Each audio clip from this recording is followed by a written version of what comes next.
Hello everybody, today we're going to be making egg cups and it is actually very easy. So what we're going to start with is cutting up the vegetables.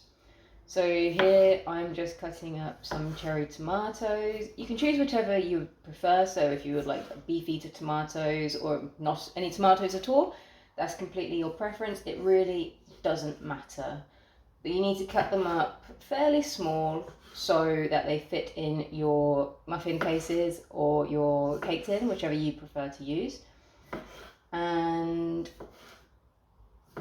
yeah, so these are just quarters, so you can see how big they are. These will do. Usually I would cut them smaller, but today I am being a bit lazy and I don't want to. So they're just going to go in a jug by themselves for now. And this is a bell pepper. It is slightly older.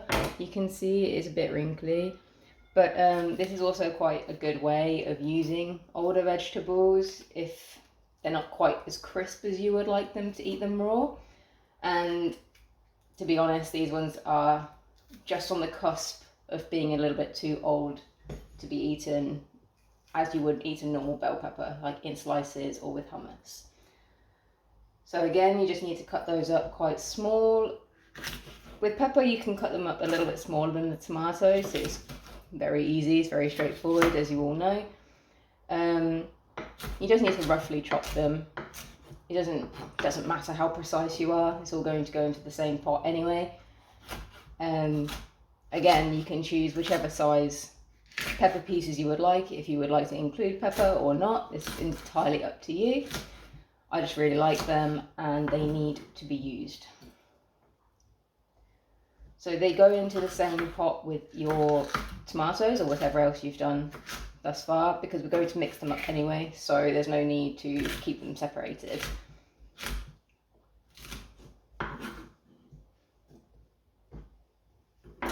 For the carrot, this is another slightly older vegetable. It's very bendy, which is not ideal for carrot sticks.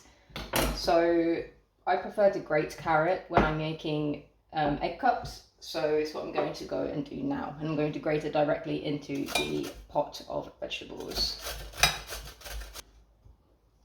Been left with a very skinny piece of bendy carrot. So I'm just going to chop that up, make life a little bit easier for myself.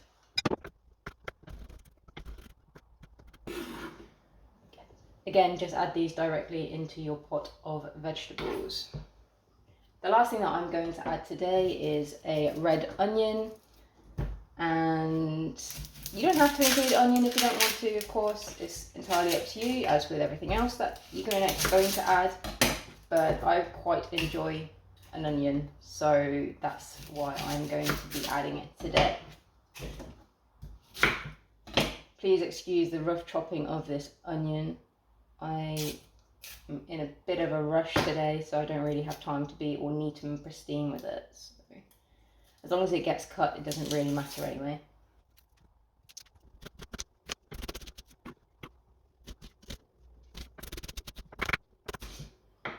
Compared to the other vegetables, it would make more sense to be careful to cut these into smaller chunks, because while I may enjoy onion, I do not necessarily want to eat a massive chunk of it. So just be aware of that.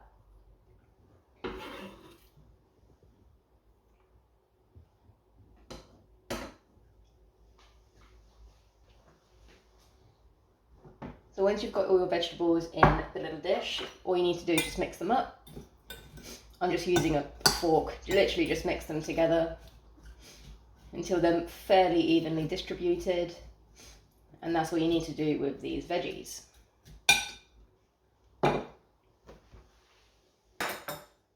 Now that the vegetables are done, we're going to move on to the eggs.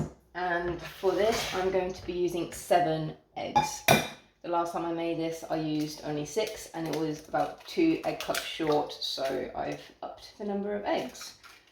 Of course, if you're only making a couple, then you don't need as many. If you're making more, you need more eggs. It's just up to you, and a little experimentation may be necessary. Of course, if you have too much egg at the end of it, you can always use it for something else, such as scrambled egg or an omelette, depending on how much you have left. With all of your eggs together, you just need to whisk them up. You can also add a little bit of salt or pepper to your taste if you wish to, so I'm just going to add just a tiny little bit of salt, and that'll do. That is entirely up to your preference. You can add whichever you would prefer, whether you add salt and pepper or some kind of herb. That is entirely your choice, and you can make it your own, which is a wonderful thing about this very quick, easy and simple recipe.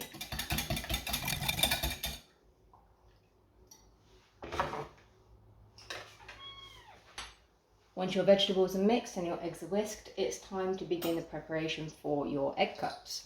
So what I like to do is just to add little bits of the vegetable mixture into each of these cases. You can see that I don't actually have muffin cases in the tray, but I have greased each area with a little bit of butter. It's not necessary as this is a non-stick tray, but I prefer to do that just to make it easier to get them out at the end, just in case.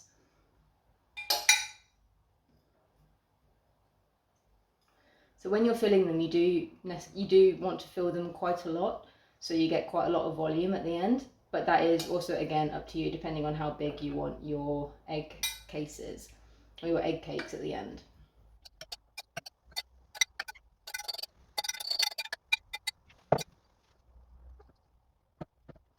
So in this instance, I actually only have enough vegetables for 11 egg cakes instead of the 12, but that's quite all right. It doesn't really matter. So once you've got your vegetables in your cases, all you need to do is just pour the egg on top. So you just need to get a very nice layer over all of the vegetables, and you should be golden and ready to go.